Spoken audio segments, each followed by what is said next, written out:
In this video, I'm going to show you how I create a lettering-based illustration in 5 steps. The phrase I'm going to illustrate is be good to each other, because we should be good to each other. We should be nicer. We should stop being horrible people. So the first thing that I'd always do is I just write down the phrase very simply. So I'm just going to grab pencil here. Be good to each other. And I write it all roughly the same size, or I try to make the same size, and very simply. At this point, what I like to do is just sort of break it up into shapes. So you can just do like little rectangles that are the size of the words. Sometimes it's actually helpful to do this in another color so you can see it better. So I'm going to make a new layer for this. I'm going to do it in, let's do it in blue. And I'm just going to make a rectangle around each of these to sort of get a visual idea for how long these words are.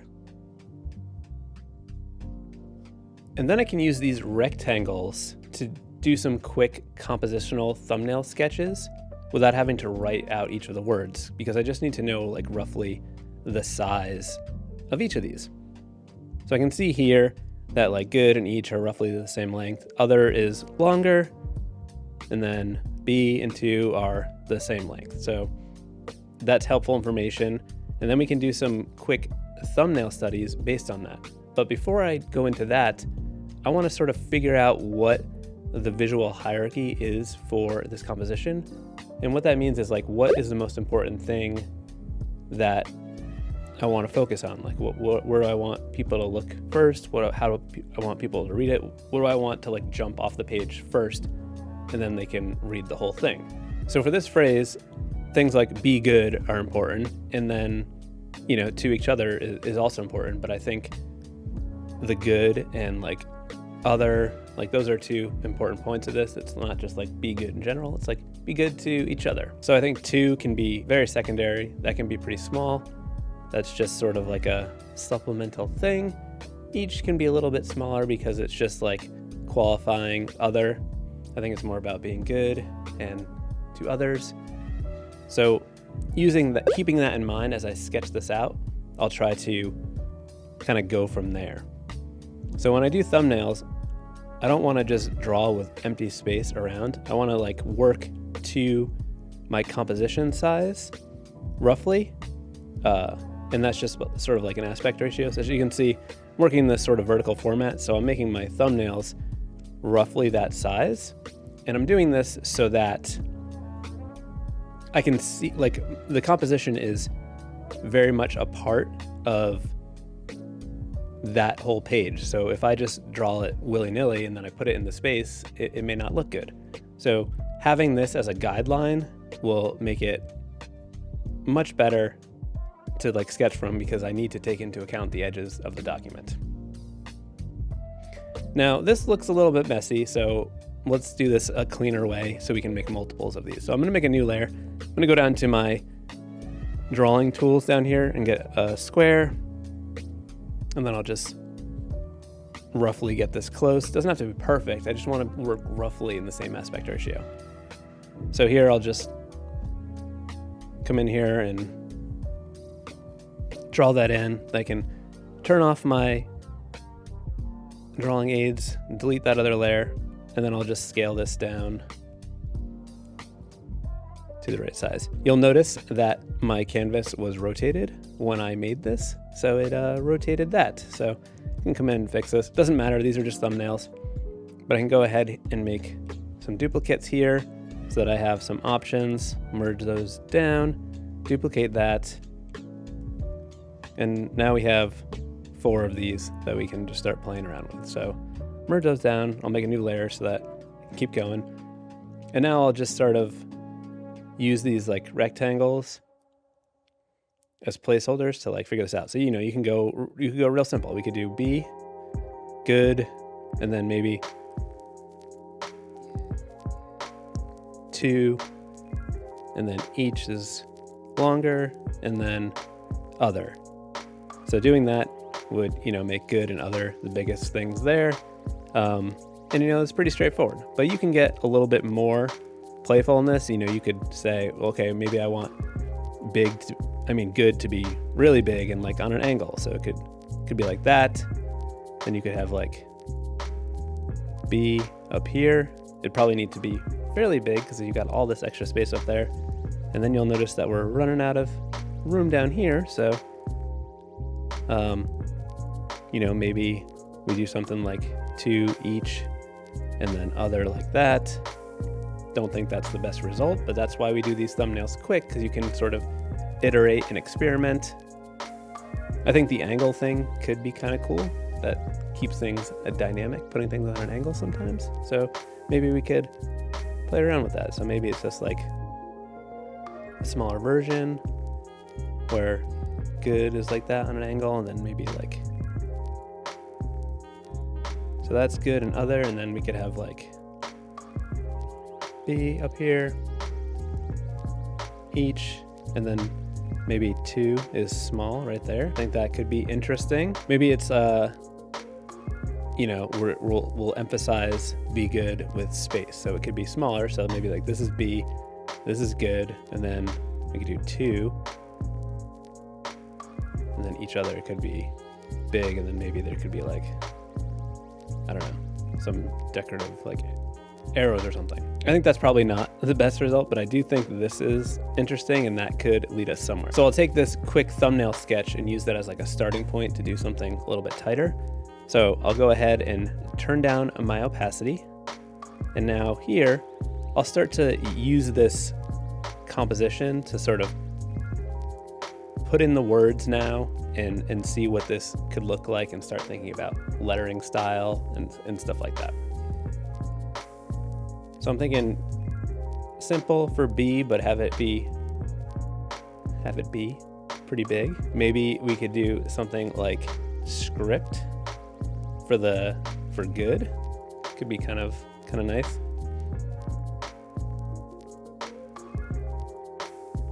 Like that. And doing this gives us a little bit more room for the 2, which was feeling a little crammed there. Could do something like that, maybe underline it because it's small enough to the side. We could try to do other in script, and then maybe each other, or the each part could match the B. I'm not sure, but what I could do now is turn that down and then use that to go even further and refine based on that. I do think the good in script is kind of a fun thing, and we can use the G to sort of point over to the 2, because we're kind of making the 2 in a somewhat of a, you know, non-traditional-ish spot, since it's going to be kind of poked up over on the side. And then maybe we can put 2 in like a box, and since we're doing the pointing thing with this thing, maybe this could be sort of like leading the eye down to each, like that. Then maybe we can make B even bigger, because that's sort of an important part of this. Be good, 2, and then I think switching back and forth is a little bit weird. I'm wondering if maybe if each is in script, then I think having bold block letters at the top and bottom will sort of like anchor it in. And we can also let the each lettering sort of fit this space a little bit better and sort of wrap the curve of good. So then when we get to other, we can make this be a little bit bolder. That. And now it's starting to, even though it's messy and nothing great yet, it's getting better, and we can use this to further refine. So at this point, what I'll do is I will take this new sketch, just sort of, let's get rid of all this other stuff that we don't need anymore, turn that off, and I'll take this really rough sketch and I will scale this up to my document size, maybe a little bit bigger, and we will take this, scale it down, and start to refine this and figure out ways to make it a little bit better. So I'm noticing right now that there's all these like circular shapes in here, like especially in the good. And I'm thinking that, maybe we can sort of play up the idea of good with like smiles and faces or something like that. I also sort of see a face happening here with the curve of the G and then the two circles above that. So maybe that could look like a face. In order to sort of make that face happen with the G, I think we need to have a little bit more like curve in this. So to do that, I'm thinking the G might need to be bigger so this can come down and sort of curve up like that. And then as a result, maybe we can make this, the good lettering have more of like a arc up, like this, to emphasize that curve. And this way, we're also punching up the good lettering to emphasize it, since we wanted that to be sort of like the focal point and one of the most important parts of the visual hierarchy. And one other tricky thing that we were dealing with is the 2 felt a little like it wasn't pointing enough. So I'm thinking, like, what if we actually make it like a full-on arrow situation like that? Bring that 2 lettering in. And I already like the way that each lettering, like the shape of it with like all these low cap height letters and then the top of the H going up into that space. That already works really well for this. So I know I'm going to stick with that. Then we can just sort of block these letters in, make them maybe a little bit more playful. I want this to be not like too serious. I want it to be fun and playful. Just have some like good energy. I don't want it to look serious. It's not trying to be like preachy. It's just more like, be good to each other. Maybe we could do something with the face here with like eyes on the top of the B and then like a mouth below. Yay! Be good to each other. I don't know. So thinking these would be eyes. This is a mouth. Come and erase some of that. We could even put like a mouth line there, maybe. Who knows? We could do whatever we want. And then let's see. Let's work on this other lettering. I'm gonna make a new layer just so I have flexibility if I want to like scale things or change things as I go. We could put a face in this O down here, so it's not just faces up there. It could be like, hey, I'm an O. Let's be good to each other. Let's be good to each other. So just maybe do some like playful shifting baseline letters here, just to sort of, give it that energy. And I think what I want to iterate is like, when you're doing this kind of thing, at least for me, I almost never know exactly what it's going to look like at the beginning. I think it's good to not know exactly what it's going to look like, because you can sort of figure out these things and like see things through the process that you wouldn't get if you just like knew exactly what it was going to look like in your head and then you just did a perfect drawing right off the bat. This way, I'm like discovering things. I'm like, oh, maybe this line can now be a smiley face. And I'm seeing things through that process. And I think that's a really crucial part of things, where if you're just someone who does really tight sketches and like there's hardly any iterations from start to finish, you're not going to find those discoveries and things that, take you in a direction that you wouldn't have thought of. So lean into taking revisions to make something happen. Sometimes it takes a lot of revisions. It's all just part of the journey. And I think the process is, what gets to the good results. It's not just like immediately banging out a sweet drawing. Draw this E. And then since we got all this like curvy stuff happening over here, maybe it's like the tail of the R. Maybe it's like a waving hand. It's like, hey, how's it going? I'm an R. What are you doing? Are you an R? I'm an R. Let's be friends. Let's be good to each other. Now we can come in and do the each lettering using up the space like that. And now it's starting to, I think I can see what's happening here.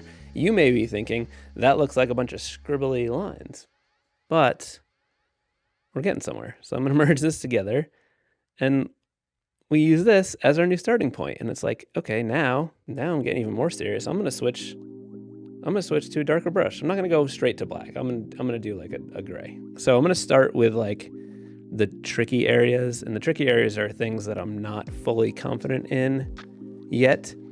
One of those is this R. I like the idea of the R waving and being a character, but I don't love it within the composition yet. So what I'm gonna do is try to like figure this out. So I think one issue is it needs a little bit more space. So in order to do that, I'm gonna make it a little bit smaller, but also move it to the right a little bit. Thinking like maybe I can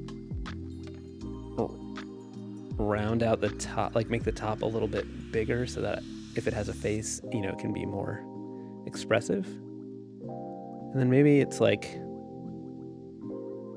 the arm is coming up even higher, and instead of waving, maybe we're doing like a little peace sign. This is already more fun. You can push it a little bit.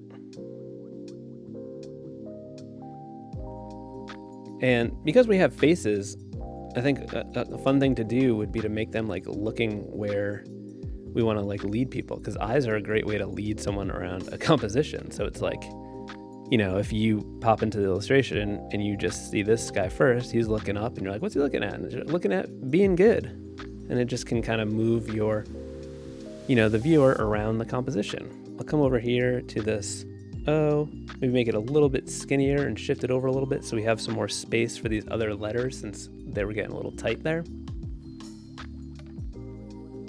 I think I'll actually make it a little bit shorter because it's like shifted up, and then maybe the H can be angled a little bit. And maybe we could try just overlapping those letters a little bit. The E can be a little bit smaller because it's like behind the letters. So I'm like making these faces sort of smushed together so that they feel like a solid shape, since I'm using it as like the counter of the O. Okay, so there's this little area next to the O's where that D is, where it's just like, you know, forming that sort of like a big negative space there that's like in the center of composition, which I think could be a little bit distracting. So I want to make sure that I avoid that for the final. So I think what I will do is, instead of having this curve go all the way to the end, I'm going to emphasize the smile even more by having it stop right there. And then it'll look more like a smile. I felt like because it was so long, it was looking more like a smirk of some sort. So you could come in here, get these eyes,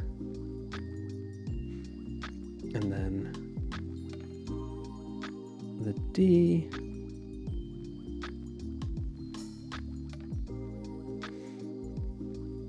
I think I'm not going to fill it in because I might put a face on it, but maybe we can, I don't know, do something like that to make it look like a smile even more. And I think because the D is shifted up, like the baseline is shifted up a little bit, and the G is up, like comes up higher, I think it sort of balances that out nicely. So it's just sort of kind of having a system and like a rhythm throughout the composition that sort of makes sense. You know, it can make sense however you want to justify it. So I'm going to shorten this little tail on the D so that I can make the 2 a little bit bigger so it doesn't get lost. I like that the R is curving up, and then leading us to each, and the 2 is leading us to each. I think it's just a nice way to sort of move the viewer throughout the composition.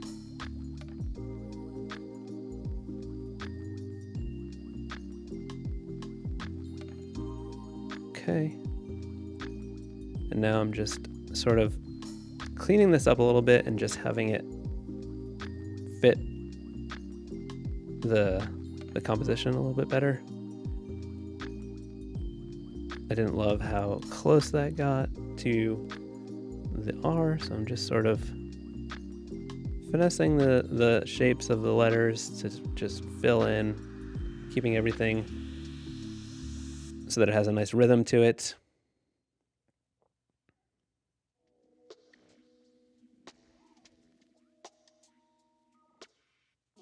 Okay, we put these eyes on here. A little smile down here. And I think we'll have this B looking down at the R because they're buddies. Maybe the good is kind of looking at the viewer. Let's turn off our other sketch. So we just have this now. And we can just sort of finesse this a little bit more. And since we got those faces, maybe we just go face crazy. Put a little face over here. We'll put a face in the G. Make this little guy a G. If you catch my drift.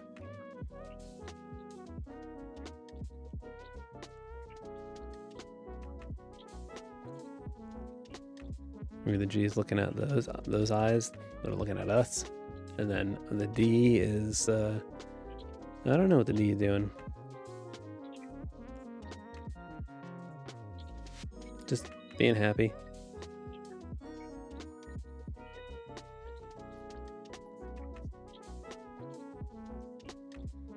Okay, so this feels pretty good to me. Okay, so I'm gonna do one more tightened up sketch and I'll check in with you when I finish that.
Okay, so what I did was I just shifted some things around, tightened it up, used the space a little bit better, refined the faces, like adjusted this pointer arrow for 2 to sort of fit nicely into that little notch where the H comes down. And I sort of moved the hand around for the R to just sort of fit, just so everything sort of fits together nicely and flows around. I have the faces either looking up at other faces or looking out towards the viewer just to sort of make it more engaging. And this is at a place that I'm ready to do my final line work. I will follow this pretty closely, but even at this stage, I'll still likely refine a little bit as I go. So I'm just gonna go in and start just being more intentional with my line work and my curves and finishing this up. If I think of anything insightful while I'm doing that, I will let you know. But that's the last step, just doing the final illustration. So I turn the opacity down just like I have for each other step, make a new layer. I'm gonna go to my tried and true Retro Supply Co. Classic Inker from their liner set. I'm gonna make sure my smoothing is turned to the sky because I like things to be nice and crispy. And I'm just gonna start inking this.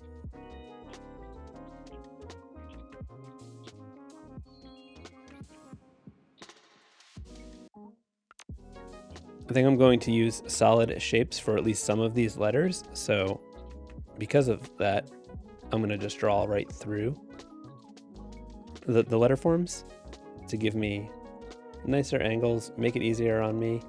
And it doesn't really matter because, again, I'm gonna have them be solid shapes, not outlined.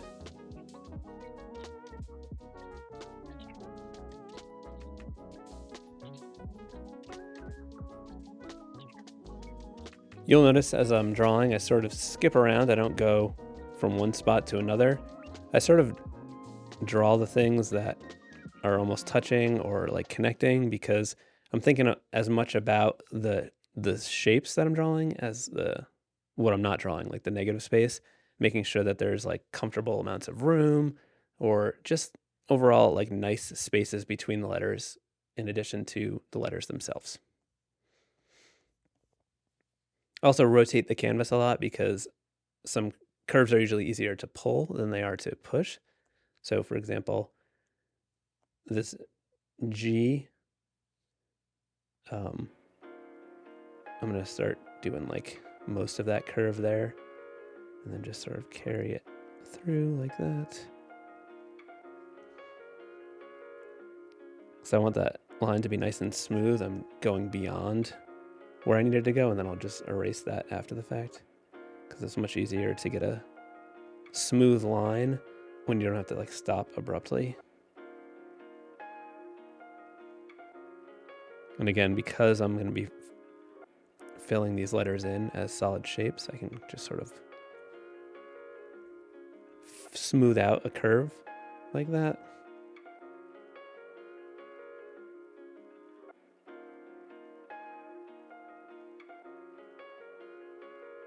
When you're doing script letter forms, you sort of think of them as how they would be done with like a brush pen. So the downstrokes would be thicker and then the upstrokes would be thinner. So I'm letting that line thin out there. And it also works visually with my illustration because I'm letting that tail of the G be a mouth. So I want it to be a thin line.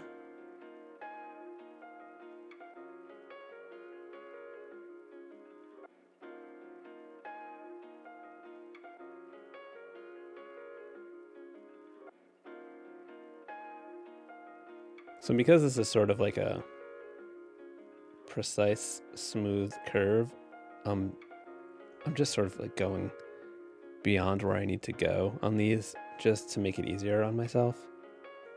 Like it still didn't even help me on that top one, but it's still easier to go beyond. And then I'll just go in and erase them afterwards.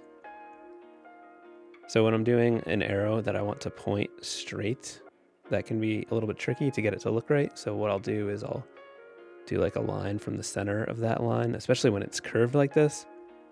And then I can just use that to make sure that the arrow shape doesn't look wonky. So now I'll come in and erase these things. I'll just double tap the modifier to use this brush as an eraser so that I can match that texture and have it all look cohesive and not, you won't be able to tell where I erased.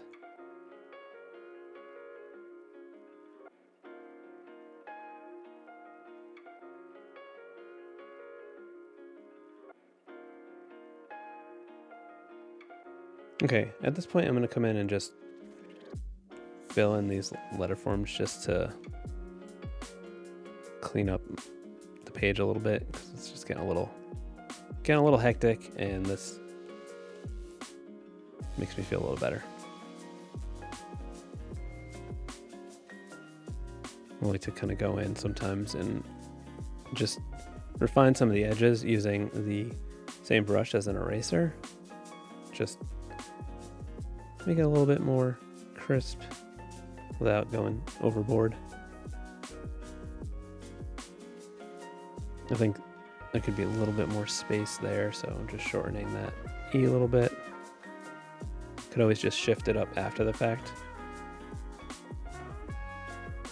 And just sort of smoothing some of these curves. Gonna grab the B and just scooch it a skosh. Just getting a little too tight in that space right there.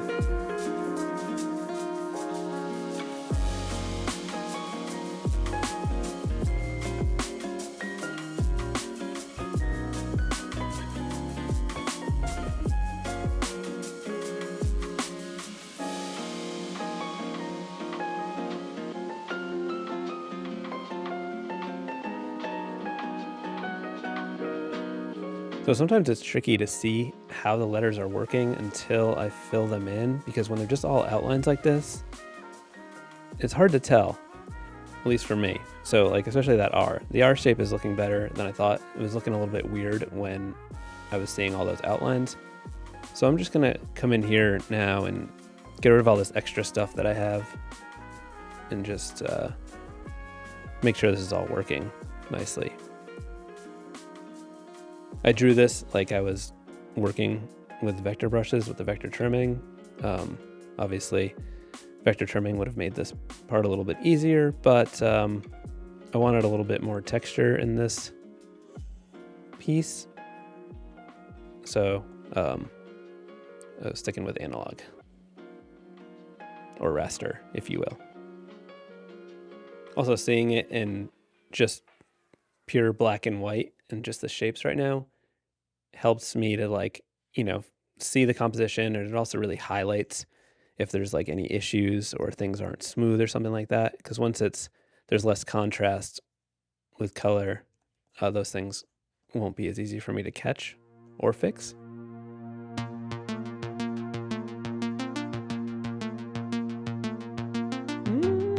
I like that hand.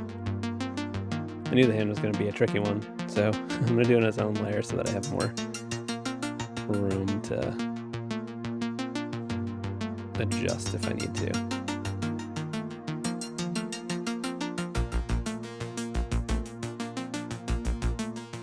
We could do a little Mickey Mouse glove situation. Okay, so let me merge that all down. This is looking good. What I'm going to do is bring it down the opacity, turn up the opacity on the sketch, and now I will do a layer above that to make my faces.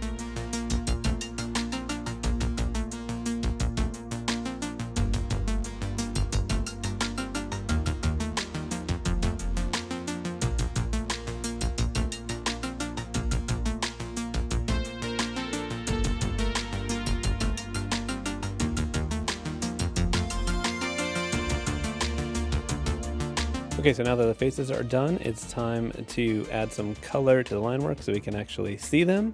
I don't know. Maybe this red is a good color. Could be tricky because we might need those letters to be white, the O's to be white, so they read like eyes. Okay, so I willy-nilly some color here. So it turns out I filmed this whole last part with the microphone not in front of my face, so the sound is horrendous. What I'm saying here is, so I just willy-nilly'd the color, just picked some stuff. I scale it down a little bit because it felt a little bit too tight to the edges, needed a little bit more breathing room. And then I try putting some highlights using the yellow, like it's the eye color, but then I'm like, but wait, we're already using white. Let's use white as the highlights because that'll look better. And then that looks better. Here I'm using the paint inside feature where you just tap this button at the bottom below the brushes, and this lets you paint inside specific colors. This can be helpful, but it can also be a little bit of a pain in the ass if you lift up and then have to go back down because it'll lock it into just that color. But it does work for this kind of situation. But that's it. That's how I create a lettering-based illustration from start to finish. Hopefully this was helpful. Do you like seeing these longer process videos? If so, let me know in the comments. And if you do like longer ones, here's an even longer one that you should watch. All right, good talk. Thanks for hanging out.